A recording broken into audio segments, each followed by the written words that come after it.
ꯑꯍꯥꯟꯕꯃꯛꯇꯗ ꯑꯅꯧꯕ ꯈꯣꯡꯊꯥꯡꯒꯤ ꯃꯥꯏꯀꯩꯗꯒꯤ ꯃꯌꯥꯝꯕꯨ ꯇꯔꯥꯝꯅ ꯑꯣꯛꯆꯔꯤ꯫ ꯉꯁꯤ ꯆꯦꯅꯦꯜ ꯑꯁꯤꯅ ꯃꯌꯥꯝꯒꯤꯗꯃꯛ ꯀꯜ ꯍꯣ ꯅꯥꯍꯣ ꯍꯥꯏꯔꯤꯕ ꯐꯤꯂꯝ ꯑꯁꯤꯒꯤ ꯑꯦꯛꯁꯄ꯭ꯂꯦꯅꯦꯁꯟ ꯉꯁꯤ ꯄꯨꯗꯨꯅ ꯂꯥꯛꯆꯔꯤ꯫ ꯐꯤꯂꯝ ꯑꯁꯤꯗ ꯁꯛꯇꯝ ꯂꯥꯡꯂꯤꯕꯁꯤꯡꯒꯤ ꯃꯔꯛꯇ ꯑꯃꯟ ꯃꯊꯔꯒꯤ ꯁꯛꯇꯝꯗ ꯁꯔꯨꯛ ꯈꯥꯟ, ꯅꯥꯏꯅꯥ ꯀꯦꯊꯔꯤꯟꯒꯤ ꯁꯛꯇꯝꯗ ꯄ꯭ꯔꯤꯇꯤ ꯖꯤꯟꯇꯥ, ꯔꯣꯍꯤꯠꯀꯤ ꯁꯛꯇꯝꯗ ꯁꯩꯐ ꯑꯂꯤ ꯈꯥꯟꯅ ꯁꯛꯇꯝ ꯂꯥꯡꯂꯤ꯫ ꯐꯤꯂꯝ ꯑꯁꯤꯒꯤ ꯑꯦꯛꯁꯄ꯭ꯂꯦꯅꯦꯁꯟ ꯍꯧꯖꯔꯛꯂꯒꯦ꯫ ꯐꯤꯂꯝ ꯑꯁꯤꯒꯤ ꯍꯦꯛ ꯍꯧꯔꯛꯄꯗ ꯅꯨꯄꯤ ꯑꯃꯈꯛ ꯃꯥꯒꯤ ꯍꯧꯈ꯭ꯔꯕ ꯄꯨꯟꯁꯤ ꯋꯥꯔꯤ ꯂꯤꯔꯛꯂꯝꯃꯤ꯫ ꯃꯍꯥꯛꯅ ꯂꯩꯔꯤꯕ ꯃꯐꯝ ꯑꯁꯤꯅ ꯃꯉꯣꯟꯗ ꯃꯍꯥꯛꯀꯤ ꯄꯨꯟꯁꯤꯒꯤ ꯑꯣꯏꯕ ꯊꯧꯗꯥꯡꯕꯨ ꯀꯔꯝꯅ ꯃꯄꯨꯡ ꯐꯥꯍꯟꯒꯅꯤ ꯇꯥꯛꯏ꯫ ꯄꯨꯟꯁꯤꯒ ꯀꯔꯝꯅ ꯃꯥꯌꯣꯛꯅꯒꯅꯤ ꯇꯥꯛꯂꯤ꯫ ꯑꯗꯨꯕꯨ ꯅꯨꯡꯁꯤꯕꯗꯤ ꯇꯝꯕꯤꯔꯝꯗ꯭ꯔꯦ꯫ ꯑꯩꯅ ꯃꯐꯝ ꯑꯁꯤꯕꯨ ꯂꯥꯞꯅ ꯌꯦꯡꯂꯛꯄ ꯃꯇꯝꯗ ꯑꯩꯒꯤ ꯏꯄꯥꯕꯨ ꯌꯥꯝꯅ ꯅꯛꯅ ꯂꯩꯕꯒꯨꯝ ꯈꯜꯂꯤ꯫ ꯑꯩꯅ ꯃꯥꯕꯨ ꯅꯤꯡꯁꯤꯡꯂꯛꯄ ꯃꯤꯀꯨꯞ ꯈꯨꯗꯤꯡꯗ ꯃꯐꯝ ꯑꯁꯤꯗ ꯑꯩꯅ ꯇꯣꯏꯅ ꯂꯥꯛꯏ꯫ ꯑꯁꯨꯝꯅ ꯅꯨꯄꯤ ꯑꯁꯤꯒꯤ ꯃꯃꯤꯡ ꯅꯥꯏꯅꯥ ꯀꯦꯊꯔꯤꯟ ꯀꯥꯄꯨꯔ ꯀꯧꯏ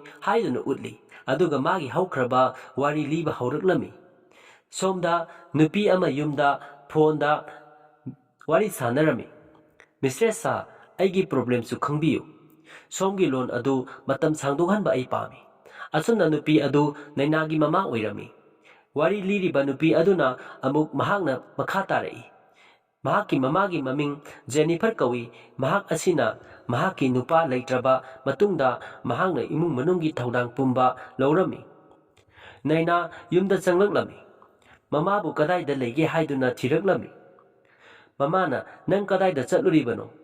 ꯑꯁꯨꯝꯅ ꯍꯪꯂꯛꯂꯝꯃꯤ꯫ ꯃꯗꯨꯗ ꯅꯥꯏꯅꯥꯅ ꯁꯦꯟꯇ꯭ꯔꯦꯜ ꯄꯥꯔꯛꯇ ꯆꯠꯂꯨꯏ ꯍꯥꯏꯔꯛꯂꯝꯃꯤ꯫ ꯃꯃꯥꯅ "ꯀꯩꯗꯧꯕ ꯆꯠꯂꯨꯔꯤꯅꯣ" ꯍꯥꯏꯅ ꯍꯪꯕꯗ ꯃꯍꯥꯛꯅ ꯃꯥꯒꯤ ꯕꯣꯏꯐ꯭ꯔꯦꯟ ꯎꯅꯔꯨꯕꯅꯤ ꯍꯥꯏꯔꯛꯂꯝꯃꯤ꯫ ꯑꯗꯨꯗꯒꯤ ꯅꯥꯏꯅꯥꯅ ꯇꯦꯕꯜꯗ ꯂꯩꯔꯝꯕ ꯄꯣꯁ ꯂꯦꯇꯔ ꯈꯔ パꯏꯗꯨꯅ ꯌꯦꯡꯂꯨꯕꯗ ꯂꯨꯍꯣꯡꯕꯒꯤ ꯅꯨꯄꯤ ꯊꯤꯕꯒꯤ ꯊꯥꯔꯛꯄ ꯄꯣꯁ ꯂꯦꯇꯔ ꯑꯣꯏꯔꯝꯃꯤ꯫ ꯅꯥꯏꯅꯥꯅ ꯁꯥꯎꯅ "ꯃꯁꯤ ꯀꯅꯥꯅ ꯇꯧꯔꯤꯕꯅꯣ" ꯍꯥꯏꯅ ꯃꯃꯥꯗ ꯍꯪꯂꯛꯂꯝꯃꯤ꯫ ꯃꯗꯨꯗ ꯃꯃꯥꯅ ꯍꯥꯏꯔꯛꯏ, "ꯅꯪꯒꯤ ꯅꯕꯣꯛꯅ ꯇꯧꯔꯤꯕꯅꯤ꯫ ꯅꯪꯒꯤ ꯂꯨꯍꯣꯡꯅꯕꯒꯤ ꯕꯣꯔ ꯊꯤꯕꯒꯤ ꯑꯅꯧꯕ ꯄ꯭ꯂꯥꯟꯅꯤ" ꯍꯥꯏꯔꯛꯂꯝꯃꯤ꯫ ꯃꯗꯨꯗ ꯅꯥꯏꯅꯥꯅ ꯑꯃꯨꯛ ꯍꯥꯏꯔꯛꯂꯝꯃꯤ, ꯃꯍꯥꯛ ꯂꯨꯍꯣꯡꯕ ꯉꯝꯈꯤꯔꯣꯏ꯫ ꯑꯁꯨꯝꯅ ꯃꯃꯥꯒ ꯃꯔꯩ ꯈꯔ ꯇꯧꯅꯔꯕ ꯃꯇꯨꯡꯗ ꯃꯃꯥꯗ ꯅꯥꯏꯅꯥꯅ ꯃꯍꯥꯛꯀꯤ ꯃꯕꯣꯛ ꯀꯗꯥꯏꯗ ꯂꯩ ꯍꯥꯏꯅ ꯍꯪꯂꯛꯂꯝꯃꯤ꯫ ꯃꯗꯨꯗ ꯃꯃꯥꯅ ꯍꯥꯏꯔꯛꯏ, "ꯍꯧꯖꯤꯛꯁꯤ ꯄꯨꯡ 9 ꯇꯥꯔꯕꯅꯤ꯫ ꯑꯗꯨꯗꯤ ꯅꯪ ꯃꯍꯥꯛꯇꯣ ꯀꯗꯥꯏꯗ ꯂꯩꯔꯝꯒꯅꯤ ꯍꯥꯏꯕꯗꯣ ꯅꯪ ꯈꯜꯂꯣ"꯫ ꯑꯁꯨꯝꯅ ꯃꯊꯪꯒꯤ ꯁꯤꯟꯗ ꯂꯝꯕꯤꯗ ꯅꯨꯄꯥ ꯈꯔ ꯕꯥꯁꯀꯦꯠꯕꯣꯜ ꯁꯥꯟꯅꯕꯒꯤ ꯎꯠꯂꯛꯂꯝꯃꯤ꯫ ꯑꯗꯨꯒ ꯃꯥꯒꯤ ꯃꯕꯣꯛꯀꯤ ꯃꯁꯛꯁꯨ ꯎꯠꯂꯛꯂꯝꯃꯤ꯫ ꯃꯍꯥꯛꯀꯤ ꯃꯕꯣꯛꯀꯤ ꯃꯃꯤꯡ ꯂꯥꯖꯣ ꯀꯧꯏ꯫ ꯃꯍꯥꯛꯀꯤ ꯃꯪꯂꯥꯟ 3 ꯂꯩꯔꯝꯃꯤ꯫ ꯑꯍꯥꯟꯕꯗ ꯅ꯭ꯌꯨ ꯌꯣꯔꯛ ꯑꯁꯤ ꯄꯟꯖꯥꯕꯀꯤ ꯁꯔꯨꯛ ꯑꯃ ꯑꯣꯏꯍꯟꯕ꯫ ꯑꯅꯤꯁꯨꯕꯗ ꯑꯩꯕꯨ ꯄꯟꯖꯥꯕꯤ ꯃꯆꯥ ꯈꯛꯇꯗ ꯂꯨꯍꯣꯡꯕ꯫ ꯑꯗꯨꯒ ꯑꯍꯨꯝꯁꯨꯕꯗ ꯃꯥꯒꯤ ꯃꯃꯥꯕꯨ ꯁꯤꯈꯤꯕ ꯑꯁꯤꯅꯤ꯫ ꯃꯕꯣꯛꯅ ꯁꯔꯁꯇꯤ ꯈꯨꯔꯨꯝꯗꯨꯅ, "ꯁꯔꯁꯇꯤ, ꯑꯩꯅ ꯉꯁꯤ ꯀꯥꯃꯣ ꯕꯤꯃꯣ ꯑꯃꯗꯤ ꯑꯩꯍꯥꯛꯅ ꯏꯁꯩ ꯑꯃ ꯈꯨꯗꯣꯜ ꯇꯝꯖꯒꯅꯤ" ꯍꯥꯏꯔꯛꯂꯝꯃꯤ꯫ ꯑꯁꯨꯝꯅ ꯃꯈꯣꯏ ꯑꯍꯨꯝꯒꯤ ꯏꯁꯩ ꯑꯗꯨ ꯍꯧꯔꯛꯂꯝꯃꯤ꯫ ꯃꯈꯣꯏ ꯑꯍꯨꯝꯒꯤ ꯏꯁꯩ ꯑꯗꯨ ꯀꯅꯥ ꯑꯃꯠꯇꯅ ꯇꯥꯅꯤꯡꯂꯝꯗꯦ꯫ ꯇꯟꯖꯥ ꯑꯗꯨꯗ ꯅꯥꯏꯅꯥꯅ ꯃꯕꯣꯛꯄꯨ ꯀꯧꯗꯨꯅ ꯆꯪꯂꯛꯂꯒ ꯏꯁꯩ ꯑꯗꯨꯕꯨ ꯂꯦꯞꯍꯟꯅꯕ ꯂꯥꯎꯔꯛꯂꯝꯃꯤ꯫ ꯃꯗꯨꯗ ꯃꯈꯣꯏ ꯑꯍꯨꯝꯅ ꯅꯥꯏꯅꯥꯗ "ꯀꯔꯤꯒꯤꯅꯣ ꯑꯩꯈꯣꯏ ꯑꯍꯨꯝꯅ ꯄꯨꯖꯥ ꯇꯧꯔꯤꯉꯩꯗ ꯂꯦꯞꯍꯜꯂꯤꯕꯗꯤ? ꯁꯔꯁꯇꯤꯗ ꯌꯦꯠꯁꯤꯜꯂꯤꯕꯁꯤ ꯀꯔꯤꯒꯤꯅꯣ? ꯅꯪ ꯏꯀꯥꯏꯕ ꯈꯪꯗꯕ꯭ꯔꯥ" ꯍꯥꯏꯅ ꯍꯥꯏꯔꯛꯂꯝꯃꯤ꯫ ꯃꯗꯨꯗ ꯅꯥꯏꯅꯥꯅ "ꯅꯪꯗꯨꯝ ꯏꯀꯥꯏꯗꯕ꯭ꯔꯥ" ꯍꯥꯏꯗꯨꯅ ꯐꯣꯇꯣ ꯈꯔ ꯄꯤꯁꯤꯜꯂꯤ꯫ ꯑꯗꯨꯗ ꯑꯍꯨꯝ ꯑꯗꯨꯁꯨ ꯅꯨꯄꯥꯁꯤꯡꯒꯤ ꯐꯣꯇꯣ ꯊꯥꯔꯛꯏ ꯍꯥꯏꯗꯨꯅ ꯍꯔꯥꯎꯔꯝꯃꯤ꯫ ꯑꯗꯨꯒ ꯑꯃꯨꯛꯁꯨ ꯏꯁꯩ ꯁꯛꯄ ꯍꯧꯔꯛꯂꯝꯃꯤ꯫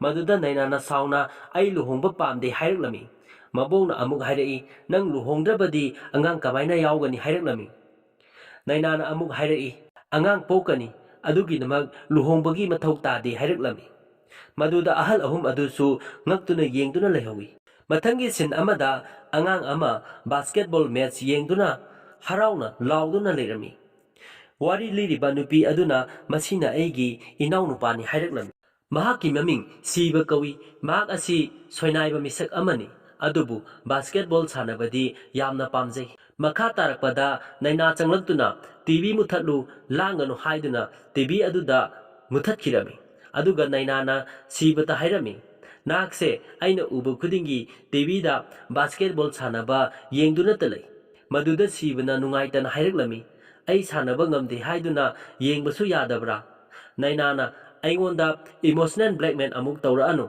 ꯁꯠ-ꯁꯠ ꯂꯣꯏꯁꯤꯜꯂꯨ" ꯍꯥꯏꯔꯛꯂꯝꯃꯤ꯫ ꯑꯁꯨꯝꯅ ꯖꯤꯌꯥꯗꯁꯨ ꯃꯥꯒꯤ ꯃꯌꯥꯝꯕꯒꯤ ꯃꯇꯦꯡ ꯄꯥꯡꯅꯕ ꯍꯥꯏꯔꯛꯂꯝꯃꯤ꯫ ꯖꯤꯌꯥꯅ ꯃꯥꯒꯤ ꯇꯣꯏ ꯀꯂꯦꯛꯁꯟ ꯑꯗꯨꯕꯨ ꯎꯠꯂꯝꯃꯤ, ꯃꯗꯨꯗ ꯃꯈꯣꯏꯒꯤ ꯏꯃꯨꯡ ꯃꯅꯨꯡ ꯄꯨꯝꯕꯒꯤ ꯃꯤ ꯌꯥꯎꯔꯝꯃꯤ꯫ ꯑꯁꯨꯝꯅ ꯇꯧꯔꯤꯉꯩ ꯃꯕꯣꯛ ꯑꯗꯨ ꯀꯥ ꯑꯗꯨꯗ ꯆꯪꯂꯛꯏ ꯃꯗꯨꯗ ꯖꯤꯌꯥꯅ ꯀꯧꯕꯗ ꯃꯤꯅꯨꯡꯁꯤ ꯂꯩꯅ ꯈꯨꯝꯂꯛꯂꯝꯗꯦ ꯃꯁꯤꯗ ꯑꯩꯈꯣꯏꯅ ꯈꯪꯉꯦ ꯃꯗꯨꯗꯤ ꯖꯤꯌꯥ ꯑꯁꯤꯕꯨ ꯑꯍꯜ ꯑꯁꯤꯅ ꯅꯨꯡꯁꯤꯗꯦ ꯍꯥꯏꯕꯁꯤꯅꯤ ꯋꯥꯔꯤ ꯂꯤꯔꯤꯕ ꯅꯨꯄꯤ ꯑꯗꯨꯅ ꯖꯤꯌꯥ ꯑꯁꯤ ꯑꯩꯈꯣꯏꯅ ꯌꯣꯛꯄꯅꯤ ꯃꯔꯝ ꯑꯗꯨꯅ ꯃꯍꯥꯛ ꯑꯁꯤ ꯑꯕꯣꯛꯅ ꯑꯩꯈꯣꯏꯒꯤ ꯐꯦꯃꯤꯂꯤ ꯑꯃ ꯑꯣꯏꯅ ꯈꯟꯕ ꯉꯝꯗꯦ ꯃꯔꯝ ꯑꯗꯨꯅ ꯖꯤꯌꯥꯅ ꯃꯍꯥꯛꯀꯤ ꯇꯣꯏ ꯀꯂꯦꯛꯁꯟ ꯑꯗꯨꯗꯒꯤ ꯃꯕꯣꯛꯀꯤ ꯇꯣꯏ ꯑꯗꯨꯕꯨ ꯃꯇꯝ ꯄꯨꯝꯕꯗ ꯂꯥꯞꯊꯣꯛꯅ ꯊꯝꯃꯤ ꯑꯁꯨꯝꯅ ꯁꯤꯟ ꯑꯁꯤ ꯍꯣꯡꯗꯨꯅ ꯕ꯭ꯔꯦꯛꯐꯥꯁ ꯇꯦꯕꯜꯗ ꯃꯈꯣꯏ ꯄꯨꯜꯂꯝꯃꯤ ꯃꯈꯣꯏ ꯄꯨꯟꯗꯨꯅ ꯏꯃꯨꯡ ꯃꯅꯨꯡꯒꯤ ꯑꯣꯏꯕ ꯋꯥꯔꯤꯁꯨ ꯁꯥꯟꯅꯔꯝꯃꯤ ꯑꯗꯨꯗ ꯖꯤꯌꯥꯒꯤ ꯃꯔꯝꯗꯒꯤ ꯅꯩꯅꯥꯒꯤ ꯃꯃꯥꯒ ꯃꯕꯣꯛꯀ ꯁꯥꯎꯅꯔꯛꯂꯝꯃꯤ ꯑꯗꯨꯗ ꯅꯩꯅꯥ ꯑꯗꯨ ꯁꯥꯎꯅ ꯍꯧꯒꯠꯇꯨꯅ ꯆꯠꯈꯤꯔꯝꯃꯤ ꯅꯩꯅꯥꯅ ꯋꯥꯔꯤ ꯃꯈꯥ ꯇꯥꯔꯛꯂꯝꯃꯤ ꯃꯈꯣꯏ ꯏꯃꯨꯡꯗ ꯃꯥꯒꯤ ꯃꯃꯥꯒ ꯃꯕꯣꯛꯀ ꯅꯨꯡꯇꯤꯒꯤ ꯑꯣꯏꯅ ꯈꯠꯅ ꯆꯩꯅꯕ ꯊꯣꯛꯂꯝꯃꯤ ꯑꯗꯨꯒ ꯅꯩꯅꯥ ꯑꯗꯨ ꯃꯥꯒꯤ ꯃꯃꯥꯟꯅꯕꯤ ꯁ꯭ꯋꯤꯇꯤꯒꯤ ꯃꯅꯥꯛꯇ ꯂꯥꯛꯂꯝꯃꯤ ꯑꯗꯨꯒ ꯁ꯭ꯋꯤꯇꯤꯒꯤ ꯃꯔꯝꯗ ꯋꯥꯔꯤꯁꯨ ꯂꯤꯔꯛꯂꯝꯃꯤ ꯑꯗꯨꯒ ꯁꯤꯟ ꯑꯗꯨ ꯍꯣꯡꯗꯨꯅ ꯃꯈꯣꯏ ꯑꯅꯤ ꯋꯥꯔꯤ ꯁꯥꯟꯅꯗꯨꯅ ꯂꯝꯕꯤ ꯑꯃꯗ ꯂꯥꯛꯂꯝꯃꯤ ꯑꯗꯨꯗ ꯁ꯭ꯋꯤꯇꯤꯅ ꯍꯥꯏꯔꯛꯂꯝꯃꯤ ꯕ꯭ꯂꯥꯏꯟ ꯗꯦꯠ ꯑꯦꯄ꯭ꯂꯤꯀꯦꯁꯟ ꯑꯃ ꯂꯥꯛꯏ ꯃꯁꯤ ꯅ꯭ꯌꯨ ꯌꯣꯔꯛꯇ ꯌꯥꯝꯅ ꯄꯣꯄꯨꯂꯔ ꯑꯣꯏ ꯅꯪꯒꯤ ꯐꯣꯝ ꯑꯃ ꯃꯦꯟꯁꯤꯟꯗꯨꯅ ꯅꯪꯒꯤ ꯑꯄꯥꯝꯕ ꯅꯨꯄꯥꯗꯨꯒꯤ ꯃꯔꯝꯗ ꯏꯌꯨ ꯑꯁꯨꯝꯅ ꯃꯈꯣꯏ ꯑꯅꯤ ꯑꯗꯨ ꯑꯁꯨꯝ ꯂꯥꯛꯃꯤꯟꯅꯕꯗ ꯅꯩꯅꯥꯗ ꯅꯨꯄꯥ ꯑꯃꯅ ꯊꯦꯡꯖꯤꯜꯂꯛꯂꯝꯃꯤ ꯑꯗꯨꯗ ꯅꯩꯅꯥꯅ ꯄꯥꯏꯔꯝꯕ ꯀꯣꯐꯤ ꯑꯗꯨ ꯃꯁꯥꯗ ꯍꯩꯖꯤꯜꯂꯝꯃꯤ ꯃꯇꯥꯡ ꯑꯁꯤꯗ ꯁ꯭ꯋꯤꯇꯤꯅ ꯅꯨꯄꯥ ꯑꯃ ꯎꯔꯝꯃꯤ ꯑꯗꯨꯗ ꯃꯍꯥꯛꯅ ꯌꯥꯝ ꯐꯖꯩ ꯍꯥꯏꯔꯛꯂꯝꯃꯤ ꯅꯩꯅꯥꯅ ꯌꯥꯝꯅ ꯁꯥꯎꯅ ꯍꯥꯏꯔꯛꯏ ꯅꯨꯄꯥꯇ ꯅꯨꯄꯥꯗ ꯍꯥꯏꯗꯨꯅ ꯂꯩ ꯅꯪ ꯅꯨꯄꯥ ꯑꯁꯤꯒ ꯂꯨꯍꯣꯡꯉꯒꯅꯤ ꯑꯗꯨꯒ ꯅꯆꯥ ꯂꯩꯔꯅꯤ ꯑꯗꯨꯒ ꯅꯣꯡꯃꯗꯤ ꯅꯪ ꯄꯨꯝꯅꯃꯛ ꯑꯁꯤ ꯅꯨꯄꯥ ꯑꯗꯨꯅ ꯊꯥꯗꯣꯛꯇꯨꯅ ꯆꯠꯈ꯭ꯔꯕꯗꯤ ꯅꯪ ꯃꯗꯨꯗ ꯀꯩꯗꯧꯗꯣꯏꯅꯣ ꯍꯪꯂꯛꯂꯝꯃꯤ ꯃꯇꯥꯡ ꯑꯁꯤꯗ ꯁ꯭ꯋꯤꯇꯤꯒꯤ ꯄꯥꯎꯈꯨꯝ ꯑꯁꯤ ꯌꯥꯝꯅ ꯅꯣꯛꯅꯤꯡꯕ ꯃꯇꯥꯡꯅꯤ ꯁ꯭ꯋꯤꯇꯤꯅ ꯑꯁꯨꯝꯅ ꯍꯥꯏꯔꯛꯂꯝꯃꯤ ꯑꯗꯨ ꯑꯣꯏꯔꯒꯅ ꯑꯩ ꯑꯃꯨꯛ ꯍꯜꯂꯒ ꯂꯨꯍꯣꯡꯉꯦꯗꯅ ꯍꯥꯏꯔꯛꯂꯝꯃꯤ ꯃꯊꯪꯒꯤ ꯁꯤꯟꯗ ꯅꯨꯄꯤ ꯑꯃ ꯎꯠꯂꯛꯂꯝꯃꯤ ꯑꯗꯨꯒ ꯅꯨꯄꯤ ꯑꯗꯨꯒꯤ ꯃꯃꯤꯡ ꯖꯥꯁ꯭ꯋꯤꯟꯗꯔ ꯀꯥꯄꯨꯔ ꯀꯧꯏ ꯃꯍꯥꯛ ꯑꯁꯤ ꯁ꯭ꯋꯤꯇꯤꯒꯤ ꯃꯆꯦꯅꯤ ꯑꯗꯨꯕꯨ ꯂꯥꯏꯕꯛ ꯊꯤꯕꯗꯤ ꯑꯩꯒꯤ ꯏꯃꯥꯒꯤ ꯕꯦꯁ ꯐ꯭ꯔꯦꯟꯅꯤ ꯑꯗꯨꯒ ꯔꯦꯁꯇꯨꯔꯦꯟꯠ ꯄꯥꯔꯠꯅꯔ ꯑꯃꯁꯨꯅꯤ ꯍꯥꯏꯅ ꯅꯩꯅꯥꯅ ꯍꯥꯏꯔꯛꯂꯝꯃꯤ ꯃꯇꯥꯡ ꯑꯁꯤꯗ ꯀꯁꯇꯃꯔ ꯑꯍꯨꯝ ꯂꯥꯛꯂꯝꯃꯤ ꯑꯗꯨꯗ ꯅꯨꯄꯤ ꯑꯗꯨꯅ ꯅꯨꯄꯥꯁꯤꯡ ꯑꯗꯨꯗ ꯏꯔꯥꯡ ꯇꯧꯁꯤꯜꯂꯝꯃꯤ ꯑꯗꯨꯗ ꯅꯨꯄꯥꯁꯤꯡ ꯑꯗꯨꯅ ꯊꯦꯡꯛ ꯌꯨ ꯃꯃꯤ ꯍꯥꯏꯔꯛꯂꯝꯃꯤ ꯑꯗꯨꯗ ꯅꯨꯄꯤ ꯑꯗꯨꯅ ꯁꯥꯎꯗꯨꯅ ꯅꯨꯄꯥ ꯑꯍꯨꯝ ꯑꯗꯨꯕꯨ ꯃꯄꯥꯟꯗ ꯏꯟꯊꯣꯛꯈꯤꯔꯝꯃꯤ ꯑꯗꯨꯒ ꯁꯤꯟ ꯑꯁꯤ ꯍꯣꯡꯗꯨꯅ ꯖꯦꯅꯤꯐꯔꯅ ꯑꯗꯨꯝ ꯇꯧꯕꯗꯒꯤ ꯀꯁꯇꯃꯔ ꯈꯔꯈꯛ ꯂꯥꯛꯆꯕꯗꯨꯁꯨ ꯑꯃꯠꯇ ꯂꯥꯛꯇ꯭ꯔꯦ ꯍꯥꯏꯗꯨꯅ ꯁꯥꯎꯅ ꯉꯥꯡꯗꯨꯅ ꯂꯩꯔꯝꯃꯤ ꯑꯗꯨꯝ ꯇꯧꯔꯕꯗꯤ ꯕꯦꯡꯀꯤ ꯂꯣꯟ ꯁꯤꯡꯕ ꯉꯝꯂꯔꯣꯏ ꯍꯥꯏꯗꯨꯅ ꯉꯥꯡꯂꯝꯃꯤ ꯅꯨꯡꯉꯥꯏꯇꯅ ꯂꯩꯔꯝꯃꯤ ꯇꯟꯖꯥ ꯑꯗꯨꯗ ꯅꯩꯅꯥꯅ ꯃꯃꯥꯕꯨ ꯀꯣꯟꯁꯤꯟꯗꯨꯅ ꯊꯦꯝꯖꯤꯟꯕꯤꯔꯝꯃꯤ ꯑꯗꯨꯒ ꯃꯊꯪꯒꯤ ꯁꯤꯟꯗ ꯅꯩꯅꯥꯅ ꯅꯣꯡ ꯃꯔꯛꯇ ꯂꯦꯞꯇꯨꯅ ꯂꯩꯔꯤꯉꯩꯗ ꯇꯟꯖꯥ ꯑꯗꯨꯗ ꯅꯨꯄꯥ ꯑꯃ ꯆꯦꯟꯁꯤꯜꯂꯛꯇꯨꯅ ꯇꯨꯡꯗꯒꯤ ꯅꯩꯅꯥ ꯍꯥꯏꯅ ꯀꯧꯗꯨꯅ ꯆꯦꯟꯁꯤꯜꯂꯛꯂꯝꯃꯤ ꯅꯩꯅꯥꯅ ꯑꯃꯨꯛ ꯆꯦꯜꯂꯛꯂꯤꯕ ꯅꯨꯄꯥ ꯑꯗꯨꯒꯤ ꯃꯔꯝꯗ ꯃꯁꯛ ꯇꯥꯛꯄ ꯍꯧꯔꯛꯂꯝꯃꯤ ꯑꯗꯨꯒ ꯅꯨꯄꯥ ꯑꯗꯨꯒꯤ ꯃꯃꯥꯡꯗ ꯊꯣꯛꯈꯤꯕ ꯊꯧꯗꯣꯛ ꯈꯔ ꯎꯠꯂꯛꯂꯝꯃꯤ ꯑꯗꯨꯒ ꯅꯩꯅꯥꯅ ꯃꯈꯥ ꯇꯥꯔꯛꯏ ꯅꯨꯄꯥ ꯑꯗꯨ ꯔꯣꯍꯤꯠ ꯄꯇꯦꯜ ꯀꯧꯏ ꯃꯍꯥꯛ ꯑꯁꯤ ꯀꯔꯁꯟꯕꯥꯏ ꯑꯃꯗꯤ ꯁꯔꯂꯥ ꯄꯇꯦꯜꯒꯤ ꯃꯆꯥꯅꯨꯄꯥꯅꯤ ꯀꯔꯁꯟꯕꯥꯏ ꯑꯁꯤ ꯑꯃꯦꯔꯤꯀꯥꯗ ꯈ꯭ꯋꯥꯏꯗꯒꯤ ꯄꯩꯁꯥ ꯄꯥꯏꯕ ꯒꯨꯖꯔꯥꯇꯤꯁꯅꯤ ꯑꯗꯨꯒ ꯃꯈꯣꯏꯒꯤ ꯁꯥꯔꯣꯟ ꯑꯁꯤ ꯀꯟꯇ꯭ꯔꯤ ꯑꯁꯤꯗ ꯈ꯭ꯋꯥꯏꯗꯒꯤ ꯄꯣꯄꯨꯂꯔ ꯑꯣꯏ ꯃꯈꯣꯏꯒꯤ ꯁꯨꯔꯣꯟ ꯑꯁꯤ ꯗꯥꯜ ꯑꯦꯜ ꯗꯣꯀ꯭ꯂꯥ ꯀꯧꯏ ꯔꯣꯍꯤꯠ ꯃꯇꯣꯝꯇ ꯅ꯭ꯌꯨ ꯌꯣꯔꯛꯇ ꯂꯩꯔꯝꯃꯤ ꯃꯍꯥꯛ ꯆꯍꯤ 3 ꯃꯐꯝ ꯑꯁꯤꯗ ꯂꯩꯔꯛꯂꯝꯃꯤ ꯑꯁꯨꯝꯅ ꯔꯣꯍꯤꯠ ꯑꯗꯨ ꯑꯣꯐꯤꯁꯇꯒꯤ ꯊꯣꯔꯛꯂꯝꯃꯤ ꯑꯗꯨꯒ ꯃꯥꯅ ꯖꯨꯂꯤꯌꯥ ꯀꯧꯕ ꯅꯨꯄꯤ ꯑꯃꯕꯨ ꯄꯨꯡ 9ꯗ ꯗꯤꯟꯅꯔꯒꯤꯗꯃꯛꯇ ꯍꯥꯏꯕ ꯆꯪꯂꯛꯂꯝꯃꯤ ꯑꯗꯨꯗ ꯅꯨꯄꯥ ꯑꯃꯅ ꯍꯥꯟꯅ ꯍꯥꯏꯈꯤꯔꯝꯃꯤ ꯑꯗꯨꯗꯒꯤ ꯔꯣꯍꯤꯠ ꯑꯗꯨ ꯂꯤꯐꯇ ꯂꯥꯛꯂꯝꯃꯤ ꯑꯗꯨꯗ ꯅꯨꯄꯤ ꯑꯃꯒ ꯅꯨꯄꯥ ꯑꯃꯒ ꯂꯩꯔꯝꯃꯤ ꯑꯗꯨꯒ ꯅꯨꯄꯤ ꯑꯗꯨꯗ ꯂꯛꯅꯔꯨꯕꯗ ꯅꯨꯄꯥ ꯑꯗꯨꯅ ꯅꯨꯄꯤ ꯑꯗꯨꯒꯤ ꯅꯨꯄꯥ ꯑꯣꯏꯔꯝꯗꯨꯅ ꯔꯣꯍꯤꯠ ꯑꯗꯨꯕꯨ ꯃꯉꯛꯇ ꯆꯞꯇꯨꯅ ꯊꯥꯡꯒꯠꯇꯨꯅ ꯊꯝꯂꯝꯃꯤ ꯑꯗꯨꯗꯒꯤ ꯔꯣꯍꯤꯠ ꯑꯗꯨ ꯊꯥꯗꯔꯝꯂꯒ ꯅꯨꯄꯥ ꯑꯗꯨꯒ ꯅꯨꯄꯤ ꯑꯗꯨꯒ ꯆꯠꯈꯤꯔꯝꯃꯤ ꯑꯗꯨꯒ ꯔꯣꯍꯤꯠ ꯑꯗꯨ ꯅꯩꯅꯥ ꯍꯥꯏꯗꯨꯅ ꯆꯦꯟꯈꯤꯔꯝꯃꯤ ꯑꯗꯨꯗꯒꯤ ꯅꯩꯅꯥꯒ ꯔꯣꯍꯤꯠꯀ ꯑꯃꯨꯛ ꯎꯜꯂꯛꯂꯝꯃꯤ ꯑꯗꯨꯒ ꯅꯩꯅꯥꯅ ꯃꯕꯥꯅꯤ MBA ꯀ꯭ꯂꯥꯁꯇ ꯂꯥꯏꯔꯤꯛ ꯇꯝꯃꯤꯟꯅꯔꯛꯂꯤ ꯍꯥꯏꯅ ꯍꯥꯏꯔꯛꯂꯝꯃꯤ ꯑꯗꯨꯗꯒꯤ ꯃꯈꯣꯏ ꯑꯅꯤ ꯑꯗꯨ ꯑꯃꯨꯛ ꯂꯥꯛꯂꯝꯃꯤ ꯔꯣꯍꯤꯠꯅ ꯃꯃꯥꯡꯗ ꯊꯣꯛꯈꯤꯕ ꯋꯥꯔꯤꯁꯤꯡ ꯑꯗꯨ ꯂꯤꯕ ꯍꯧꯔꯛꯄꯗ ꯅꯩꯅꯥꯅ ꯑꯩ ꯈꯪꯉꯤ ꯌꯥꯔꯦ ꯅꯨꯄꯤ ꯑꯗꯨꯒꯤ ꯃꯃꯤꯡ ꯈꯪꯕ꯭ꯔꯥ ꯍꯥꯏꯅ ꯍꯪꯂꯛꯂꯝꯃꯤ ꯔꯣꯍꯤꯠꯅ ꯑꯃꯨꯛ ꯈꯪꯗꯦ ꯍꯥꯏꯔꯛꯂꯝꯃꯤ ꯅꯩꯅꯥꯅ ꯅꯨꯄꯥ ꯑꯗꯨꯗꯤ ꯃꯃꯤꯡ ꯈꯪꯕ ꯅꯠꯇ꯭ꯔꯥ ꯍꯪꯂꯛꯂꯝꯃꯤ ꯔꯣꯍꯤꯠꯅ ꯑꯩꯅ ꯃꯍꯥꯛꯀꯤ ꯃꯃꯤꯡ ꯑꯗꯨ ꯀꯝꯗꯧꯅ ꯈꯪꯗꯧꯔꯤꯕꯅꯣ ꯍꯥꯏꯔꯛꯂꯝꯃꯤ ꯅꯩꯅꯥꯅ ꯐꯨꯔꯛꯂꯤꯕꯁꯤ ꯀꯅꯥꯅꯅꯣ ꯍꯥꯏꯅ ꯍꯪꯂꯛꯂꯝꯃꯤ ꯔꯣꯍꯤꯠꯅ ꯑꯃꯨꯛ ꯍꯁꯕꯦꯟꯅꯅꯤ ꯍꯥꯏꯔꯛꯂꯝꯃꯤ Aduda Nainana husband adugi maming di Kangbra Hangalami, Aduda Rohitna Hailai, Aina Nupadugi maming, Kamdona Kangadoribano. Asumna Makoi Ani Adu, Wari Saduna Laklami. Somda, Rohitna Seda, dinner at 9 p.m. Haiduna, say the Iduna Pivada, Hanubi Amada Pikirami. Aduda Yaraklami, Aduga Rohitna, on Tolaga Yenglubadadi, Hanubi Orambaduda, Rohit Adu Kanglami. Aduna, Matangi Sinda, Rohit Adu Hanubi Aduga Dead Toromi, Amuk Sin Asi Hongaduna, Nainagi Mabona Jia Adu Fubirami, Aduga Nainagi, Mamaga Maboka Kanarami. Nainagi Mamana Jiaga Sibaga Adu, Pukatuna Matata Kakat Kirami, Matangi Sinda, Makoi Ahum Adu Kaptuna Lerami. Nainagi Mamana, Makoi Anibu Kaptanaba, Temzin Birami. Makoi Gidamag, Angel Amalactuna, Makoi Ava Asibu, Kopigani, Makoi Matata, Nungai Bagi Nong Chuhalagani, Jiana Haireklami, Karam Kanda, Angel Adu Lakadobano, Jesus the Kurumdana Angel Adu, Karam Kanda Laktono Hangsi, Haiduna, Makoi Ahum Adu, Jesus Kurumdana Lerami. Nupa ama ulaklami, aduga naina adusu makoi ahumgi manakta changlakuna khurumba adu yaurami. Aduda nainagi mamita thuitiga maga leiringai nupa amana mangona thengjilaktuna kopi haisinkhibagi nupa adu ningsinglami. Aduda nupa aduga naina khoigi yumthangnabada nupa adu leirami. Nupa aduna makoi marina khurumduna leiba adu urami. Matangi Sinda, Mi Karana basketball sanaba adu, Siba Amadi, Jiana Yengduna Lerami. Aduda, Nupa Ama, Makoi Anigi Manak, Tachanglakuna, Pamlaklami. Aduda Nupa Adu, Kanano Haina Sibana Hanglakpada, Nupa Aduna, Magi Ming, Aman Kawi Haireklami. Aduda, Jiana. Aikoi di Mamana stranger ka, Wari Sanaba, Yadi Haina, Tingi, Amana Amuk, Aidi stranger nate, Nakoigi Naiverni Haina Haireklami. Adudagi, Makoina Konzel Ama Taraklami. Amana New York Tasu, beggar labor Haina Haireklami. Aduda Sibana, beggar nate Akoigi Abok ni Haireklami. Aduga Mabok Adu Ulaklami. Nupa Amana Kawagi, Makon Tarai. Aduda Karukli Badu Aman Oirami. Amana Makoigi Isai Adu, Satanaba Hairami. Adumna Tauringai, Nainana, Kaidonarage Haina Haireklami. Adudagi Amana, Fazaraba Isai Ama Salaklami. Isai Asiloirakpada, Nainagi, Mamaga, Nainaga, Amanga, Ziasiba Wari Sanabasin Ama Ulaklami. Maduda, Amaga Sak Taknarami. Aduga Numidang Pung Nipanda, Jenniferna, dinner invite Torulami, Maduda, Naina Amasung, Nainagi Mabokna, invite Toriba Adugi Maramda, Yamna Saurami, Maduda Jenniferna, Aina Tobanate, Mahakma Sabangna Tobani, Aduda Nainana, Masumagi Marup Rohitpu, invite Togani Haina, call Tonaba Torami. Mabona Rohit Aisi Kanano Hanglami, Nainana, Aigi Marupni, Aduga Mahak Asi, Gujarati ni Haireklami.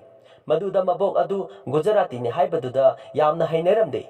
Sweetie Susomda, Magi blinded Tonaba practice Torami. Rohitsu, Nainana Toriba invite Adu, Yarami. Asumna Numidangi Matamda, Nainadu, Mayumda supermarket Luraga, Halaklami. Amanna Tong Hangduktuna, welcome Toxilami. Nainana Madu Ubada, Yamna Saurami, Aduga Mamabu Kizandagi, Puturaklami. Somda, Amangi, Mama Amasung, Uncle Adu, Pamduna Lerami. Matangi Sinda, Rohit Amasung, Sweetigi, blinded, Taugadori Banupa Adu, Taxi Tongduna Adubu, Rohit Amasung Nupa Adu, Yum Onaduna, Rohitna Sweetigi Yumda, Amasung Nupa Aduna Nainagi Yumda, Sankirami. Somda, Naina Hoisu, Pamduna Lerami. Maduda, Tong Adu Tilaklami. Mabona, Ayeng Lagi Haiduna, Yeng Batulaklami. Somda sa Sweetigi Yumda, Rohit Adu, Tong Tinduna Changlami. Somda, Mabok Aduna Nupa Adu Koksinduna, Pusili Aduga, Maming Hangbada, Maming Guru Kawi Haina Haireklami. Somda su, Rohit Adu, Manungda, Sweetie Amasung, Sweetigi Masiena, Otlami. Somda Guru Adusu, Manungda, Wari Sanaba Adu Sauram Laga, Toloklami, Rohit Adusu Yum Onari Haiduna Centuraklami. Asumna, Guru Amasung Rohit Adu, Taxi Amada, Puna Tongduna Zatkirami. Naina Amasung Aman Adu, Mapanda Toloklami. Aman Adu, Mapanda Tolakpa Aduda, Taukriba Mataududa, Nolaklami. Nainana, Madu Ubada Saurami. Amanna, Nainana Sauba Aduda, Nang normal oidre, Aduini, Nang Nonging Devadu Haireklami. Nainana, I normal oide Haibasidi, Nana Kamaina Haidino, Aduga, Makoigi, family the Yetanabasu, Haireklam. Nangna Nangi Nonging Basatam Adu Puraga, Kanaguma Amagi Mayundo in a salo. Equidi, I coin Hingliba Punsi Sida, Hingindre, Pele. ꯑꯃꯅ ꯅꯪꯅ ꯃꯥꯂꯦꯝꯗ ꯂꯩꯔꯤꯕ ꯑꯋꯥꯕ ꯄꯨꯝꯅꯃꯛꯁꯦ ꯅꯪꯒꯤ ꯂꯦꯡꯖꯨꯝꯗ ꯂꯣꯏꯅ ꯄꯨꯔꯒ ꯆꯠꯂꯤ ꯂꯥꯏ ꯅꯤꯡꯂꯒ ꯀꯔꯤ ꯀꯥꯟꯅꯒꯗꯒꯦ ꯅꯪꯅ ꯃꯥꯅ ꯄꯤꯕꯤꯔꯛꯂꯤꯕ ꯄꯨꯟꯁꯤ ꯑꯗꯨꯒꯤ ꯚꯦꯂꯨ ꯂꯩꯅ ꯂꯧꯗ꯭ꯔꯕꯗꯤ ꯀꯔꯤ ꯀꯥꯟꯅꯒꯗꯧꯔꯤꯕꯅꯣ ꯅꯩꯅꯥꯅ ꯁꯥꯎꯅ ꯅꯪ ꯑꯩꯒꯤ ꯄꯨꯟꯁꯤꯒꯤ ꯃꯔꯝꯗ ꯀꯔꯤ ꯈꯪꯂꯒꯦ ꯑꯃꯅ ꯑꯩꯅ ꯈꯪꯕ ꯍꯥꯏꯕꯕꯨ ꯅꯪꯅ ꯅꯪꯒꯤ ꯃꯅꯥꯛꯇ ꯂꯩꯔꯤꯕ ꯅꯨꯡꯉꯥꯏꯕ ꯍꯔꯥꯎꯕ ꯑꯗꯨ ꯋꯥꯠꯂꯦ ꯍꯥꯏꯅ ꯈꯜꯂꯦ ꯃꯁꯤꯅꯤ ꯑꯗꯨꯕꯨ ꯅꯪ ꯅꯣꯡꯃꯗꯤ ꯈꯪꯂꯛꯈꯤꯅꯤ ꯑꯗꯨꯅ ꯍꯤꯡꯂꯤꯉꯩ ꯃꯇꯝꯗ ꯅꯣꯛꯇꯨꯅ ꯍꯔꯥꯎꯅ ꯂꯩꯍꯧ ꯀꯅꯥꯅ ꯈꯪꯕ ꯍꯌꯦꯡ ꯂꯩꯅꯤ ꯂꯩꯔꯣꯏ ꯃꯈꯥ ꯇꯥꯅ ꯑꯃꯅ ꯅꯣꯛꯄ ꯇꯝꯃꯨ ꯍꯥꯏꯔꯛꯂꯝꯃꯤ ꯑꯁꯨꯝꯅ ꯅꯩꯅꯥ ꯑꯗꯨ ꯁꯥꯎꯅ ꯃꯅꯨꯡꯗ ꯆꯪꯁꯤꯟꯈꯤꯔꯝꯃꯤ ꯑꯁꯨꯝꯅ ꯅꯩꯅꯥ ꯑꯗꯨ ꯑꯍꯤꯡ ꯆꯨꯞꯄ ꯑꯃꯅ ꯍꯥꯏꯔꯤꯕ ꯋꯥ ꯑꯗꯨ ꯆꯨꯝꯂꯕ꯭ꯔꯥ ꯍꯥꯏꯅ ꯈꯜꯂꯛꯂꯝꯃꯤ ꯅꯣꯛꯄ ꯀꯥꯎꯈ꯭ꯔꯕ ꯍꯥꯏꯅ ꯃꯇꯣꯟꯗ ꯍꯪꯖꯔꯝꯃꯤ ꯑꯁꯨꯝꯅ ꯁꯣꯝꯗ ꯑꯃꯟꯒꯤ ꯃꯃꯥꯅ ꯐꯣꯇꯣ ꯑꯃ ꯄꯥꯏꯗꯨꯅ ꯀꯌꯥꯗ ꯅꯨꯡꯁꯤꯈ꯭ꯔꯕ ꯃꯤꯅꯣꯛꯅꯣ ꯍꯥꯏꯔꯛꯂꯝꯃꯤ ꯑꯃꯅ ꯀꯅꯥꯒꯤ ꯐꯣꯇꯣꯅꯣ ꯍꯪꯂꯛꯂꯝꯃꯤ ꯃꯃꯥꯅ ꯀꯅꯥ ꯑꯣꯏꯅꯤ ꯄ꯭ꯔꯤꯌꯥꯒꯤꯅꯤꯗꯅ ꯐꯣꯇꯣ ꯑꯗꯨ ꯑꯃꯟ ꯑꯃꯁꯨꯡ ꯄ꯭ꯔꯤꯌꯥꯒꯤ ꯀꯥꯞꯃꯤꯟꯅꯕꯒꯤ ꯐꯣꯇꯣꯅꯤ ꯑꯃꯟꯅ ꯂꯨꯍꯣꯡꯕꯩ ꯐꯣꯇꯣ ꯅꯠꯇ꯭ꯔꯣ ꯏꯃꯥꯅ ꯀꯗꯥꯏꯗꯒꯤ ꯐꯪꯂꯛꯂꯤꯅꯣ ꯃꯃꯥꯅ ꯅꯪꯒꯤ ꯐꯥꯏꯜꯗ ꯌꯥꯎꯔꯝꯃꯤꯅꯤ ꯑꯩ ꯉꯁꯤ ꯄ꯭ꯔꯤꯌꯥꯒ ꯋꯥꯔꯤ ꯁꯥꯟꯅꯩ ꯉꯁꯤ ꯅꯪ ꯃꯥꯒ ꯎꯅꯅꯤ ꯍꯥꯏ ꯑꯃꯅ ꯍꯣꯏ ꯑꯩꯁꯨ ꯊꯣꯛꯀꯦ ꯇꯧꯔꯝꯃꯤꯅꯤ ꯃꯃꯥꯅ ꯑꯩ ꯆꯠꯂꯨꯔꯥ ꯅꯪ ꯅꯇꯣꯝꯇ ꯀꯤꯕ꯭ꯔꯥ ꯑꯃꯅ ꯀꯤꯗꯦ ꯍꯥꯏꯗꯨꯅ ꯃꯈꯨꯠ ꯂꯣꯟꯅꯔꯝꯃꯤ ꯑꯗꯨꯒ ꯑꯩ ꯃꯥꯒ ꯏꯇꯣꯝꯇ ꯎꯅꯕ ꯄꯥꯝꯃꯤ ꯍꯥꯏꯔꯛꯂꯝꯃꯤ ꯑꯁꯨꯝꯅ ꯁꯤꯟ ꯆꯦꯟꯖ ꯇꯧꯏ ꯁꯤꯞ ꯑꯃꯗ ꯅꯩꯅꯥꯅ ꯁ꯭ꯋꯤꯇꯤꯗ ꯌꯥꯝꯅ ꯆꯥꯕꯒꯤ ꯃꯔꯝꯗ ꯌꯥꯝꯅ ꯉꯥꯡꯂꯝꯃꯤ ꯑꯃꯅ ꯃꯅꯤꯡꯂꯣꯝꯗꯒꯤ ꯑꯩ ꯀꯔꯤꯝꯇ ꯇꯥꯗ꯭ꯔꯦ ꯅꯈꯣꯏꯅ ꯁꯥꯟꯅꯔꯤꯕ ꯋꯥꯔꯤꯗꯣ ꯍꯥꯏꯗꯨꯅ ꯃꯈꯣꯏꯒꯤ ꯃꯅꯥꯛꯇ ꯀꯥꯈꯠꯂꯛꯂꯝꯃꯤ ꯑꯃꯅ ꯁ꯭ꯋꯤꯇꯤꯗ ꯅꯪꯉꯣꯟꯗ ꯅꯨꯡꯁꯤꯕ ꯅꯨꯄꯥ ꯑꯗꯣ ꯅꯪꯒꯤ ꯕꯣꯗꯤꯗ ꯅꯠꯇꯦ ꯅꯪꯒꯤ ꯊꯃꯣꯏꯗꯨ ꯌꯦꯡꯂꯒ ꯅꯨꯡꯁꯤꯔꯛꯀꯗꯕꯅꯤ ꯅꯨꯡꯁꯤꯕ ꯐꯥꯎꯔꯛꯀꯗꯕꯅꯤ ꯍꯥꯏꯔꯛꯂꯝꯃꯤ ꯁ꯭ꯋꯤꯇꯤꯗꯨ ꯃꯗꯨ ꯇꯥꯕꯗ ꯌꯥꯝꯅ ꯍꯔꯥꯎꯖꯔꯝꯃꯤ ꯑꯃꯅ ꯅꯪꯅ ꯁꯤꯗ ꯂꯩꯔꯤꯕ ꯃꯌꯥꯝꯁꯤꯗꯒꯤ ꯀꯔꯝꯕ ꯄꯥꯝꯃꯤ ꯍꯥꯏꯔꯛꯂꯝꯃꯤ ꯁ꯭ꯋꯤꯇꯤ ꯑꯗꯨ ꯍꯔꯥꯎꯅ ꯅꯨꯄꯥ ꯑꯃꯗ ꯃꯈꯨꯠ ꯊꯤꯜꯂꯝꯃꯤ ꯑꯃꯅ ꯅꯨꯄꯥ ꯑꯗꯨꯕꯨ ꯃꯈꯨꯠ ꯈꯠꯇꯨꯅ ꯀꯧꯁꯤꯜꯂꯤ ꯑꯗꯨꯒ ꯃꯃꯤꯡ ꯍꯪꯂꯝꯃꯤ ꯅꯨꯄꯥꯗꯨꯅ ꯐ꯭ꯔꯦꯡꯀꯤ ꯀꯧꯏ ꯍꯥꯏꯔꯛꯂꯝꯃꯤ ꯑꯃꯅ ꯅꯨꯡꯉꯥꯏꯇꯕ ꯁꯥꯗꯨꯅ ꯅꯪꯒꯤꯗꯃꯛꯇ ꯑꯩꯒꯤ ꯒꯔꯜꯐ꯭ꯔꯦꯟ ꯑꯁꯦ ꯑꯩꯕꯨ ꯊꯥꯗꯣꯛꯇꯨꯅ ꯆꯠꯀꯦ ꯈꯜꯂꯦ ꯃꯥꯅ ꯅꯪꯒꯤ ꯌꯥꯝꯅ ꯀꯨꯜ ꯑꯣꯏꯕ ꯅꯪꯒꯤ ꯍꯤꯌꯔ ꯁ꯭ꯇꯥꯏꯜꯁꯤꯁꯨ ꯌꯥꯝꯅ ꯉꯥꯎꯖꯩ ꯍꯥꯏ ꯑꯁꯨꯝꯅ ꯍꯥꯏꯖꯤꯜꯂꯝꯃꯤ ꯐ꯭ꯔꯦꯡꯀꯤ ꯆꯪꯁꯤꯜꯂꯛꯇꯨꯅ ꯁ꯭ꯋꯤꯇꯤꯗ ꯍꯣꯔꯦꯟ ꯀ꯭ꯂꯕ ꯑꯃꯗ ꯏꯟꯚꯥꯏꯠ ꯇꯧꯁꯤꯜꯂꯝꯃꯤ ꯃꯗꯨꯗ ꯃꯈꯣꯏ ꯂꯣꯏꯅ ꯂꯥꯛꯎ ꯍꯥꯏꯔꯛꯂꯝꯃꯤ ꯑꯃꯅ ꯑꯩꯒꯤ ꯑꯦꯛꯇꯤꯡꯗꯨ ꯀꯃꯥꯏꯅ ꯇꯧꯏ ꯍꯥꯏꯔꯛꯂꯝꯃꯤ ꯁ꯭ꯋꯤꯇꯤꯅ ꯅꯩ ꯌꯥꯝꯅ ꯃꯥꯜꯂꯦ ꯍꯥꯏꯔꯛꯂꯝꯃꯤ ꯑꯗꯨꯕꯨ ꯅꯩꯅꯥꯅꯗꯤ ꯄꯛꯇꯦ ꯍꯥꯏꯔꯛꯂꯝꯃꯤ ꯑꯃꯅ ꯅꯪ ꯁ꯭ꯋꯤꯇꯤꯒꯤ ꯕꯣꯌꯐ꯭ꯔꯦꯟ ꯂꯩꯔꯒ ꯅꯪꯒꯤ ꯂꯩꯇꯕꯒꯤ ꯆꯥꯛꯂꯤꯕ꯭ꯔꯥ ꯍꯥꯏꯅ ꯍꯥꯏꯔꯛꯂꯝꯃꯤ ꯅꯩꯅꯥꯅ ꯑꯩꯒꯤꯁꯨ ꯕꯣꯏꯐ꯭ꯔꯦꯟ ꯂꯩꯅ ꯍꯥꯏꯖꯤꯜꯂꯛꯂꯝꯃꯤ ꯑꯗꯨꯗ ꯑꯃꯟ ꯑꯃꯁꯨꯡ ꯁ꯭ꯋꯤꯇꯤꯅ ꯀꯅꯥꯅꯣ ꯍꯪꯂꯛꯂꯝꯃꯤ ꯅꯩꯅꯥꯅ ꯔꯣꯍꯤꯠꯅꯤ ꯍꯥꯏꯔꯛꯂꯝꯃꯤ ꯑꯃꯅ ꯔꯣꯍꯤꯠꯇꯤ ꯅꯪꯒꯤ ꯕꯣꯏꯐ꯭ꯔꯦꯟ ꯅꯠꯇꯦ ꯃꯔꯨꯞꯅꯤ ꯍꯥꯏꯗꯥꯏꯅꯦ ꯅꯩꯅꯥꯅ ꯑꯩꯒꯤ ꯄꯥꯔꯁꯣꯅꯦꯜ ꯑꯣꯏꯕꯒꯤ ꯑꯩꯅ ꯀꯅꯥꯝꯇꯗ ꯍꯥꯏꯗꯣꯛꯇ꯭ꯔꯤꯅꯤ ꯍꯥꯏꯔꯛꯂꯝꯃꯤ ꯑꯗꯨꯒ ꯃꯥꯒ ꯔꯣꯍꯤꯠꯀ ꯗꯤꯖꯦꯗ ꯁꯣꯏꯗꯕꯤ ꯂꯥꯛꯀꯅꯤ ꯍꯥꯏꯔꯛꯂꯝꯃꯤ ꯁꯣꯝꯗ ꯅꯩꯅꯥꯅ ꯔꯣꯍꯤꯠꯇ ꯆꯠꯁꯤ ꯍꯥꯏꯕꯗ ꯔꯣꯍꯤꯠ ꯑꯗꯨ ꯌꯥꯔꯝꯗꯦ ꯅꯩꯅꯥꯅ ꯀꯩꯒꯤꯅꯣ ꯍꯪꯕꯗ ꯔꯣꯍꯤꯠꯅ ꯉꯁꯤ ꯒꯤꯇꯥꯒ ꯗꯤꯅꯔ ꯇꯧꯗꯧꯕ ꯂꯩ ꯍꯥꯏꯅ ꯍꯥꯏꯔꯛꯂꯝꯃꯤ ꯅꯩꯅꯥ ꯑꯗꯨ ꯁꯥꯎꯅ ꯑꯃꯅ ꯑꯩꯉꯣꯟꯗ ꯌꯥꯝꯅ ꯏꯔꯤꯇꯦꯠ ꯇꯧꯏ ꯃꯥꯅ ꯍꯥꯏꯕꯗ ꯑꯩ ꯑꯁꯦ ꯅꯣꯛꯄ ꯍꯩꯇꯦ ꯅꯣꯛꯄ ꯀꯥꯎꯈ꯭ꯔꯦ ꯍꯥꯏ ꯑꯩꯒꯤ ꯄꯨꯟꯁꯤ ꯑꯁꯦ ꯍꯤꯡꯕ ꯍꯩꯇ꯭ꯔꯦ ꯍꯥꯏꯔꯛꯏ ꯔꯣꯍꯤꯠꯅ ꯇꯞꯅ ꯃꯗꯨ ꯄꯨꯝꯅꯃꯛ ꯑꯆꯨꯝꯕꯅꯤ ꯍꯥꯏꯔꯛꯂꯝꯃꯤ ꯅꯩꯅꯥꯅ ꯑꯩ ꯈꯪꯉꯤ ꯑꯗꯨꯕꯨ ꯑꯩ ꯃꯥꯅꯗꯤ ꯍꯥꯏꯍꯟꯅꯤꯡꯗꯦ ꯑꯗꯨꯅ ꯑꯩꯒꯤꯁꯨ ꯕꯣꯏꯐ꯭ꯔꯦꯟ ꯂꯩꯕ ꯌꯥꯏ ꯃꯁꯛ ꯐꯖꯕ ꯍꯣꯠ ꯑꯣꯏꯕ ꯀꯨꯜ ꯑꯣꯏꯕ ꯍꯥꯏꯅ ꯍꯥꯏꯔꯛꯂꯝꯃꯤ ꯔꯣꯍꯤꯠꯅ ꯃꯗꯨꯗ ꯍꯔꯥꯎꯗꯨꯅ ꯗꯤꯖꯦꯗ ꯆꯠꯄꯒꯤ ꯋꯥꯐꯝ ꯑꯗꯨ ꯌꯥꯔꯝꯃꯤ ꯑꯁꯨꯝꯅ ꯃꯌꯥꯝ ꯑꯗꯨ ꯀ꯭ꯂꯕꯇ ꯄꯨꯜꯂꯝꯃꯤ ꯑꯃꯅ ꯅꯩꯅꯥ ꯑꯃꯁꯨꯡ ꯔꯣꯍꯤꯠꯇ ꯅꯕꯥꯅꯤ ꯀꯗꯥꯏꯗ ꯊꯦꯡꯅꯔꯛꯈꯤꯕꯅꯣ ꯍꯪꯂꯛꯂꯝꯃꯤ ꯔꯣꯍꯤꯠꯅ ꯄꯥꯔꯛꯇ ꯊꯦꯡꯅꯕꯅꯤ ꯍꯥꯏꯔꯛꯂꯝꯃꯤ ꯑꯃꯅ ꯑꯩꯅ ꯈꯟꯕꯗꯗꯤ ꯅꯕꯥꯅꯤ MBA ꯀ꯭ꯂꯥꯁ ꯇꯧꯕꯗ ꯊꯦꯡꯅꯕꯅꯤ ꯍꯥꯏꯅ ꯈꯜꯂꯤꯗ ꯅꯩꯅꯥꯅ ꯀꯩꯗꯧꯕꯒꯤ ꯏꯕꯥꯅꯤ ꯄꯥꯔꯛꯇ ꯊꯦꯡꯅꯕ ꯌꯥꯔꯤꯗ꯭ꯔꯤꯕꯅꯣ ꯍꯪꯂꯛꯂꯝꯃꯤ ꯑꯃꯅ ꯑꯣꯐ ꯀꯣꯔꯁ ꯑꯗꯨ ꯅꯪꯗꯤ ꯄꯥꯔꯛꯇ ꯀꯩꯗꯧꯕ ꯆꯠꯂꯤꯕ ꯔꯣꯍꯤꯠꯅ ꯑꯩꯅ ꯑꯩꯒꯤ ꯍꯨꯏ ꯋꯥꯀꯤꯡ ꯄꯨꯊꯣꯛꯄꯗ ꯃꯥꯁꯨ ꯃꯥꯒꯤ ꯍꯨꯏ ꯋꯥꯀꯤꯡ ꯄꯨꯊꯣꯔꯛꯄꯗ ꯊꯦꯡꯅꯕꯅꯤ ꯑꯃꯅ ꯅꯩꯅꯥꯗꯤ ꯍꯨꯏ ꯂꯩꯇꯅ ꯀꯗꯥꯏꯗꯒꯤ ꯍꯨꯏ ꯅꯩꯅꯥꯅ ꯑꯩꯒꯤ ꯌꯨꯝꯊꯪꯅꯕꯒꯤ ꯍꯨꯏꯗꯨꯅꯤ ꯍꯨꯏ ꯄꯨꯔꯒ ꯆꯠꯄꯅꯤ ꯍꯥꯏꯔꯛꯂꯝꯃꯤ ꯑꯃꯅ ꯑꯩꯅꯤ ꯅꯪꯒꯤ ꯌꯨꯝꯊꯪꯅꯕꯗꯤ ꯑꯩꯒꯤꯗꯤ ꯍꯨꯏꯁꯨ ꯂꯩꯇꯅ ꯔꯣꯍꯤꯠꯅ ꯅꯩꯅꯥ ꯑꯄꯪꯕꯤ ꯅꯪꯅ ꯄꯨꯔꯤꯗꯣ ꯑꯩꯒꯤ ꯍꯨꯏꯅꯤꯅꯦ ꯑꯃꯅ ꯅꯩꯅꯥꯅ ꯅꯪꯒꯤ ꯍꯨꯏ ꯄꯨꯔꯗꯤ ꯅꯪꯅ ꯀꯅꯥꯒꯤ ꯍꯨꯏ ꯄꯨꯔꯤꯕ ꯑꯄꯪꯕ ꯔꯣꯍꯤꯠꯅ ꯑꯩꯉꯣꯟꯗ ꯍꯨꯏ ꯃꯌꯥꯝ ꯂꯩ ꯍꯥꯏꯗꯨꯅ ꯍꯥꯏꯔꯛꯂꯝꯃꯤ ꯅꯩꯅꯥꯅ ꯑꯗꯨꯒꯤ ꯃꯇꯨꯡꯗ ꯑꯩꯈꯣꯏꯒꯤ ꯃꯔꯨꯞꯀꯤ ꯃꯌꯨꯝꯗ ꯎꯅꯔꯦ ꯑꯃꯅ ꯃꯔꯨꯞ ꯍꯥꯏꯗꯤ ꯔꯣꯍꯤꯠꯅ ꯒꯤꯇꯥ ꯑꯗꯨꯗ ꯒꯤꯇꯥ ꯍꯥꯏꯗꯨ ꯃꯈꯣꯏꯒꯤ ꯃꯅꯥꯛꯇ ꯆꯪꯂꯛꯂꯝꯃꯤ ꯒꯤꯇꯥꯅ ꯔꯣꯍꯤꯠ ꯅꯪꯗꯤ ꯁꯤꯗ ꯀꯩꯗꯧꯔꯤꯅꯣ Nangdi nangi family ga kadai da no ma chatkani haidai ne. Amana Gita ai hoji khakhang lei. Mabani gi love story gi haurakpham si nangi nayum ni haine. Gita na ngangna ai gi yumda kamaina amana o Gita hai si nang na tabro macha motai ba ani lei haidai. Gita na Rohit ta onchin duna motai ba angang haiba. Nang adumaina haiba oire. Sinthiba aduga nangna nangi girlfriend lei haiba su haide asumna sauduna chatkirami. Rohit tu aigi girlfriend na te haiduna lehawi. Asumna tauba asida naina adu yu mayam thakchin ngauduna dance to pholomda kakhalaklam makha tarakpada security sing aduna makhoi ahumbu mapanda puthoraklami amanna nainada yum chasi hairaklami naina na sauna nangna natro no harau nungai to aduga aina enjoy tawlakandana yum chasi hairiba aduga manungda amuk sange tawi amanna sauna lauktatuna mabani mak nakhut paira u haiduna sasi haiduna puduna lai lambida makhoi ahum adu makhut samnaduna laklami Rohit, aikoina asumna chatpasi school chatpa yamna male hairaklami. Nainana aisu school chatpada sumaina aigi papana puduna thembirai. Asumna nana adu makhoigi mapa miss yamna tawi haiduna kapke tawroklami. Rohitna changsinduna nena nang kapkanu. Nangna kapasi yengma nungaite nangdi sawba matamdana hena phajai hairaklami. Nangna kapninglabadi ai ningsinglau hekta sawninglakkadabani. Asi haiduna Mayam adu harau minarami. Aduda aman adusu nainagi makut thadokduna nogli yengduna lairami. Asumna mathangi numit ki ayukta aman adu Rohit ki mayumda ahing leiraga hogalaklami. Amanna nabani ngarang yu pungaw ngawre.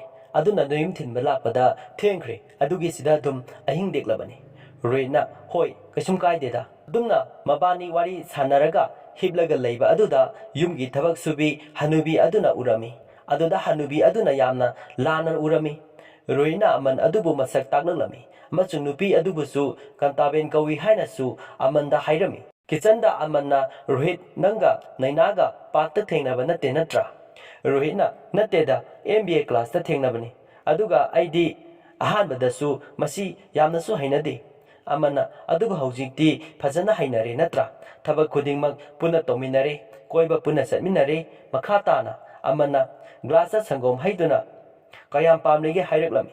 Rohitna nainaro yareda friend oirisi khaktani ahenba pamde. Amana naina nate sangom haibani. Masida Rohitna khaluribasi naina pambra hanglaklibra haina khalubani. Asumna aman adu chatlagi haina sangom piramlaga hawgalaklaga tholai. Amuk changlaklaga ai hanadi nainagi maramda karimata khangde. Adubu haujikti loina khangle. Thank you. Nangi diary sigi haina diary piselaklami. Rohitna nangna aigi diary pari bahaiduna somdana Jennifer na sinduna sarsta pray song saklaklami amana Jennifer manakta sangsilaktuna Jenny ai handakti Sunday khudingi laklani hairaklami Jennifer na nungaibra aigi program se haiduna harauna hangaklami amana especially oina amen tawba aduni asingangna ringai Jennifer adu pastor na koksilaklami amana leblingaida naina adu manakta changsilaklami nang sida haina sauna hairaklami amanso nangsu sida kaidoriba aina chatpa mafam khudingi nang laisi kaigino aigi tung inba lepiro hairaklami naina adu chatkige tawi amuk hanjinduna wa haige tawbada amana nang amuk lai chalo haina hairaklami naina adu chatkige tawbada amana amuk thai amana naina ai phagi tawbane ai nangwanda kainomta haigese naina na ai taningde haiduna makhut lokthoke tawi amana church manungda leiraga no haiba phate hairaklami aduga nainada ai ngarang khakta khangi nangse atopa nupi singa samane haibasi adubu nangna matubu kadaidano ama lotuna thami aduga amasu haige nangi papana nangbu mafam khudingi yengduna leramgani aduga nangasu kaminaramgani adubu nangnadi madugi pi adudi taithokpa ngamloi aduna nangna harauna nungaina leiraga masu nokhalo harauhalo nangi dimpalsina asum hairaga noknaba tawbirame aduga nangna aigi khut thadoklo mina uraga kai khani haiduna haijilaklami naina adu makhutu phatchingthoi aman adu asumna noktuna thokhirami naina adu momon minok tawduna lehawi asumna wari liriba nupi aduna aman mathargi wahising adu maikai khudingda sandokhalami Magi watadaba mi yauramde. Asumna aikoigi abok hoinasu isai sakpa thadokirami. Asumna aman lakpadagi yum asi nungaiba haibadu oirami. Aman asi tongningbada tawba ngami. Ziyagi perfect doll house dasu anoba misak ama yaushinkirami. Amangi saktamni. Aduga aise nakoina thazaroi. Ai nokpa yamna hairabani. Ai nokpasi kamai tawbano haibase khanglai. Adubu kibadi kijarami. Karigino haibada harauba nungaiba ase awaba oikidra haibasini. Sin amada amanga priyaga kopi thapam amada wari sanarami. Amana kaidauroge nang wa amata ngangdi. Priyana tumina layo ai matam kitanga pami hairalami. Amana yaroi matam leitre restaurant close oidore order hojik phatpatau haiduna phagi toksilolami. Priyana aman hojik phagi tobagi matam natre serious oiba matamni. Amana ai phagi tobane se hairo nang haninglibado ai New York ta laklibase nangini nangi damakta lakpani. Priyana ai matam kharaga pami nangi amasung aigini. Amana nangna loningba matamdo lawo adubo aingondadi matamsi yadre. Asumna film yengliba aikoida kariguma khara walole haibasi mafam asida takli. Somda Jennifer gi restaurant da mayam adu loina pulame. Jennifer na nungaitana aikoigi mafam ase tha anigi manungda mafam ase thadokadabani hairakna. Rohitna ai mateng khara pangjage hairaklami. Nainagi mabongna aikoidi Gujarati masagi mateng lawgadaba nate hairaklami. Kanana yengchenba yaurabano haiduna jiyada sauna yengsilaklami. Jennifer na nangna oiramgani achu kuiraba matam ase adom aigi kari mateng pangdana haujikna nungaitaba saribano. Nainana nabani amu horaklaganu haujiksi serious problem ni. Amana account book ama yengduna sigi simple solution ama lay. Aduga Jenny da onsenduna nangi restaurant asi sitre sitloi kamaina susitoino nangi restaurant asida kari phangdana lamida chatpa mi singsida kamaina changingdoino. Aduga yengo mamangda laigipa Chinese singsigi restaurant singse yengo mina pik thale mina pungthan thale. Makoigi culture mafam sida puduna lai. Makoigi potsing adubu sida yonbadagini. Aikoigi su Indian gi culture puduna lakadabani. Gujarati su yauna haina hairaklami. Aikoi Indian culture asibu sida putsinduna mafam khudingmakta sandokadabani. Maramdi Indian singna tauge khanbada ngamdaba laite. Aduna makoi sidi kaisu nate. Maramdi Indian singna tauge khanbada ngamloidaba karisu laite. Makoi sidi karisu nate. Aduga Jennifer da onsinduna Jenny aikoi try tawbada akaiba karimta laite. Maramdi hotnaba try tawba misi hiram khudingmakta mai pai. Asumna mayam punduna makoigi restaurant adubu onthokirami. Asumna restaurant adugi mamingsu New Delhi Cab haina onthokpirami. Pochai loina loichillaba matungda mayam adu manungda ngaiduna leirami. Ahanbada cab aduda nupi ama changlai. Asumna mathang changlakpada cab adu mina pumtan thalami. Asumna numidangi matamda nainana karigino nangna sumaina tawribase. Nangna khangawdana aikoigi punsida laklaga punamak olhalle. Amana manakta changchinduna aina si tawribase nangi damaktani nangna taninglibase si natra hairaklami. Nainana chingnana nate adu nate hairaklami. Amana noktuna phai adu oiradi aisu phagi tawbani hairaklami. Amana naina aina tawribase miyeng amagi damaktani nangna nangi namagi miyeng uraba magi miyeng aduda awabana pikthale. Maram asina aina tawribasing asi adugi miyeng adugini. Aduga aigi problem amasu lay. Aigi mamagi awabase yengba ngamde. Maramdi mamasing ase yamna ngakpani. Isorna makoigi thamoida punamak ase haplakpani. Makoida miyoi khudingmakpu nuksiba ngambagi thauna adu hapai. Amasu haige taw. Makoi ase migi awabasu yamna tai. Aduga wa macha amagi sukapkani. Yengu aigi kaplangmani. Haiduna thonglomda khuthili. Aduga amangi mama adu kaplaga leirami.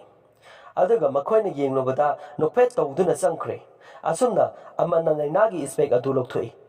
Aduga kari tawrage hanglaklami. Nainana ai karim udre hairai. Mathangi numita Rohitna kaidawrage nangi spekti phajathoe nang aduna hena. Naina adu noglaklami. Rohina amuksu haima noksu noklobo. Naina adubu kadaida chatkrage hanglaklami. Nainana tumina layo. Ai nanga laiba khudingi yamna nungai. Yamna sorawi. Adu kainomta hangene. Rohitna hango hekta. Nainana nangoda supawba yauraba.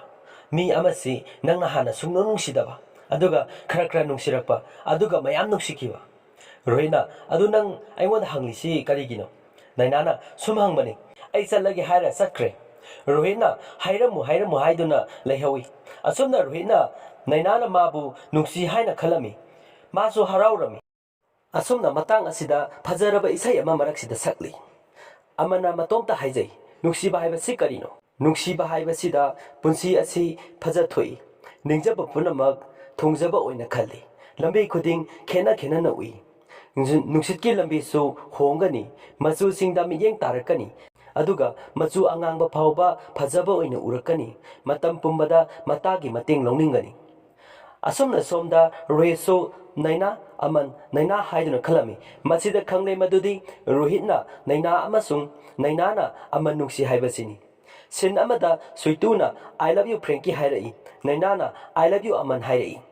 somda su Rohitna amanda phone tawraklanami naina aina nainabu nungsi haina hairaklami somda su Rohitna amanda phone tawraklami ai naina nungsi hairaklami amana nang kadai da leige nang hanglakami Rohitna yumda lei hairaklami amana mayumda chanaba tawrami somda su nainana suituda ai khalude sumaina tawrakani haibasi hanadi ai magi wahai khudingda sauninglamani aduga hojikna magi wahai khuding nungsiba hengalakli ayuk nungthil magi maramta khanduna lei aduga magi maithong ase aiga chatminaba aina su khali ai khangde ai ngawrabra jala suituna natte maduni nungsiba haise nangsu nungsibada tawre aisu nungsibada tawre naina adu ai hojik kaidau haibano pathangi sinda Rohitki yumda amana Rohitare kaino kaidokse haibano chalo aduga nangi apamado hairuro somda sun nainana suitida masi araiba natie suitu ai magi feeling ama pau khangde somda amanna nangna mangon haidringaida kamaina khangdoino chalo hango BMN haiduna mabukta thinjali somda suituna chalo hairuso aisu ngasi Frankie da thamoigi wa hairagadabani asumna hayu na yamna kanna taksilami somda su amana Rohita call taw haiduna leirami matang aduda nainana call taw silalami nainana Rohit ai kainomta hange aduga kainom haidok silai Rohitna su ai su haidok lei hairei nainana hairau hairaklami Rohitna sida nate pung mari da water is da thengnasi hairaklami asumna pung mari tarakpa matamda naina adu haina kiba matamda lai aduga changlakutuna phami Rohitna nainana seliba red dress adu ubada hairaklami nainana su Rohit ki tai adu ubada nice tai hairaklami asumna nainana pakhatna I love you aman haiduna haugalakami Rohit adu ngakna nungai tabalo chinduna yai nang aman nungsi haiba phai yai aina khanbani nang aingonda wa ama lodi haibasi nainana aina khangi nang masi tabada sok oini haibasi Rohitna ai sok oi haibasi kaman hairino khangdre nainana Rohit ai nervous amna oye nang kai khangi mana ai nungsiramgadra Rohitna angawba mini nang nungsida hairiba mido nainana ai hojik chatlaga hairurge Rohitna chalo hojik mak chalo hairuro nainana okay adudi ai chatlage hairaga thokre Rohitna naina ngaiko nang haiba matamda sigi rose piramu haiduna bucket ama pirei asumna nainadu harauna laklami somda amando mayumda changlalaga call message ama leiramba adu ui on tawduna yengi Rohitna wa khara hairaklami naina adu amangi mayumgi thong adu thilaklami amanna thong adu hangduna nainana rose pairaga leiramba aduda ai kemta loningde haiduna thong lonchingena